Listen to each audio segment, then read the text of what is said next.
Hey, are you interested in improving how you sell yourself and your services to clients? If so, I've got some tips for you. This is actually part two of a two-part series on how to sell yourself effectively. Now, the first one last week was about how to really believe in your pricing. So, how to set prices, how to believe in your value and your pricing, and then how to raise prices. So, if you haven't seen that one, I'll link to it in the notes. Really, really important. But the second step is really mastering those sales conversations because that's where like the rubber meets the road, so to speak. That's where all the decisions happen. So that's what we're going to talk about today. Okay, we will be talking about first of all, getting over the fear. So how to switch up the energy, that's really kind of mindset stuff. And then I'm going to be giving you some tactical tips that will set you up for success so you can just go out there and nail it.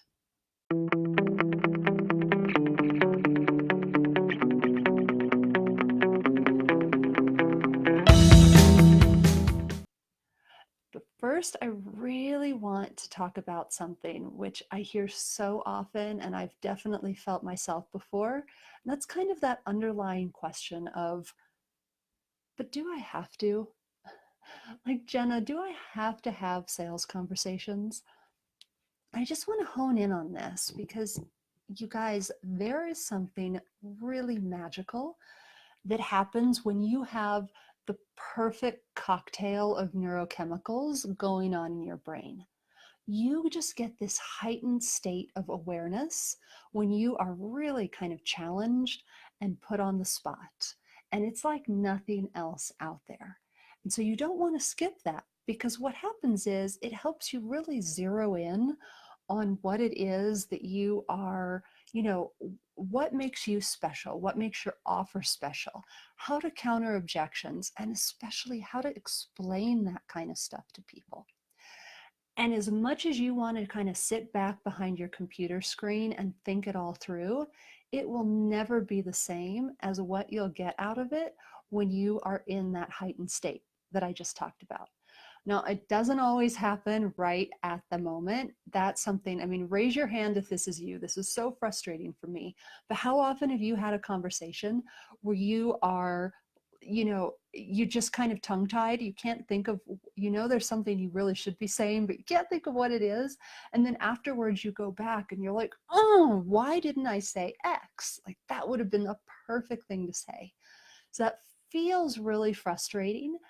But here's the thing, when that happens, it's going to stick with you because you feel that frustration with yourself, or because it made such an impact on you, or because you came up with the perfect thing. The reason you came up with the perfect thing is because you were put in that situation with your brain on overdrive, and then that thought process continued afterwards. Even if you weren't actively thinking about it, it was kind of going on behind the scenes, and that allows you to come up with the perfect thing then to counter that kind of, either to explain that when that question comes up, or to counter that kind of objection, and that is going to stick with you for the next time when you need it. So this is just the kind of stuff, it's the kind of stuff that you can't get any other way, unfortunately, and it's also really something you can't outsource, which is why I always tell my clients, do not hire a copywriter until you've gotten so clear on exactly who your customers are and what motivates them and what makes them convert. Because unless you're going to pay somebody to do all of that research for you before they start doing the writing, which you can find people like that, but oh my God, right? So unless you're doing that, what's going to happen to you is what has unfortunately happened to some of my clients. By the time they come see me, they've hired a copywriter and we end up having to redo everything anyway, because it just wasn't converting. Like it wasn't converting. No copywriter can know exactly, and no business coach can know exactly what your clients need. And that's why you need to go, you really do need to do the work. And a business coach can help you expedite that process so much faster, but only you will ever really know your clients.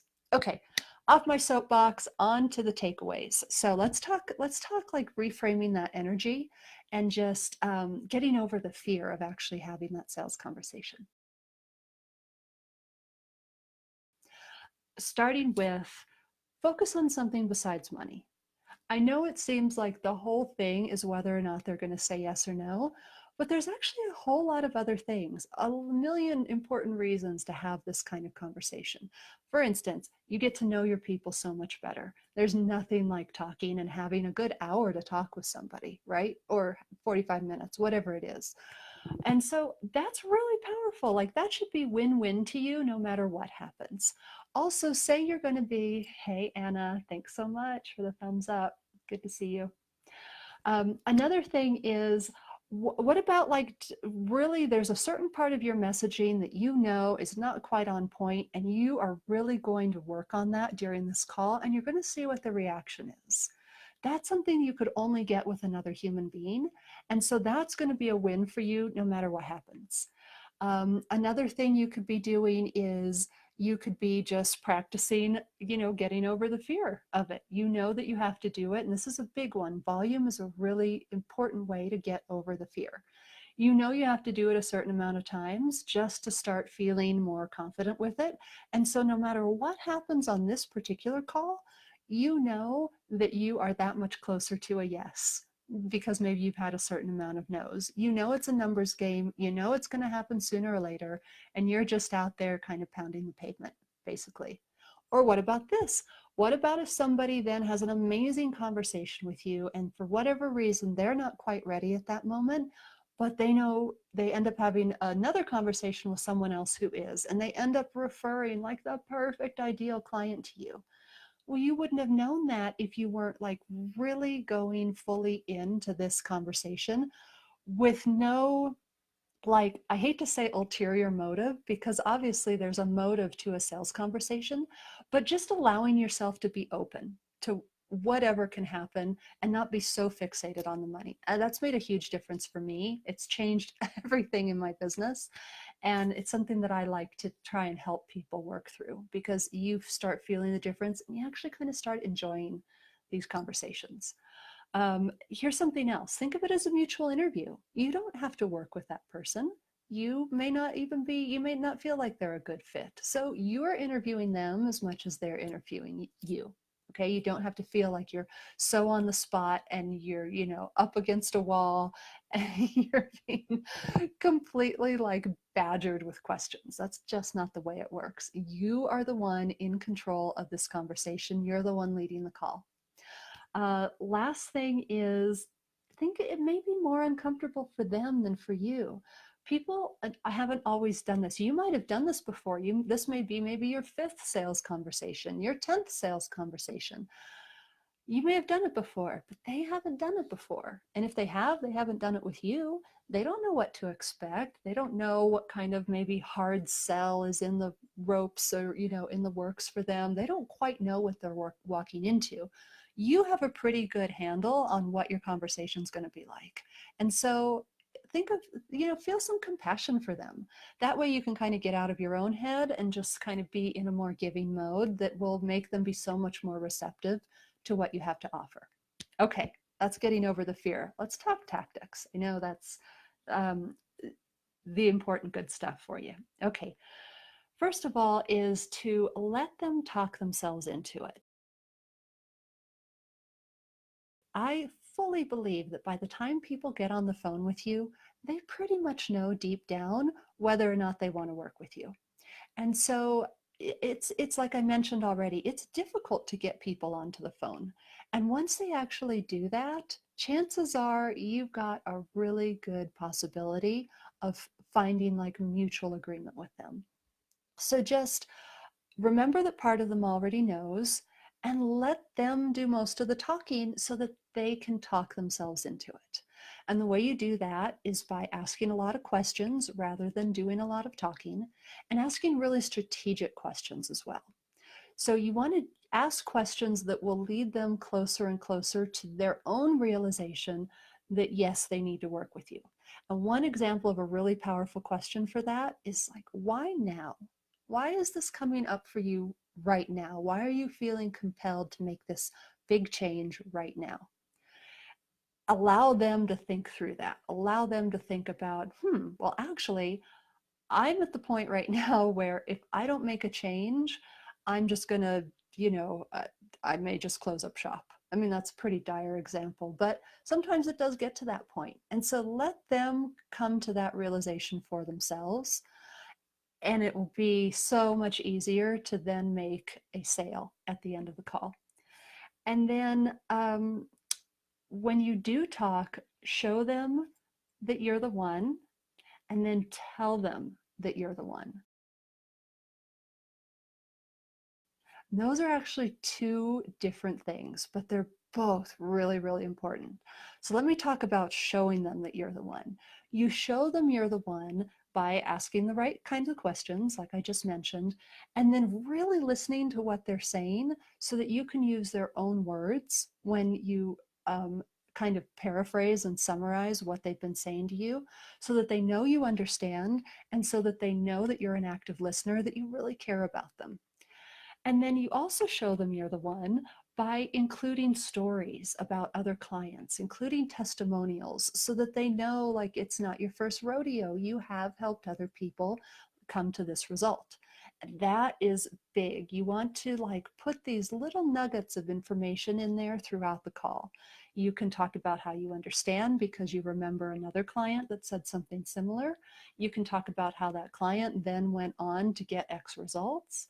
You can talk about how you have seen that yourself with these other people, and you can just kind of flow that into the conversation in a way that lets them feel really reassured. And the last really important thing is to expose a knowledge gap.